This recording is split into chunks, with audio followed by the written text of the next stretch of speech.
Boat यानी नाव की। नाव पानी में चलाए जाने वाला वाहन है जिसमें हम हमारे कम सामान के साथ बैठकर पानी के रास्ते एक जगह से दूसरी जगह जा सकते हैं।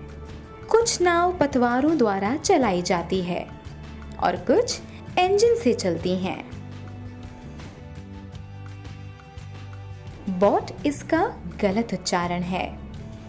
इसे सही से बोलने के लिए पहले बोले बो, फिर इसमें जोड़ दें ट। जोड़ते हुए बोले बोट। एक और बार बोट। आखिरी बार दोहराइए, बोलिए बोट। Very good.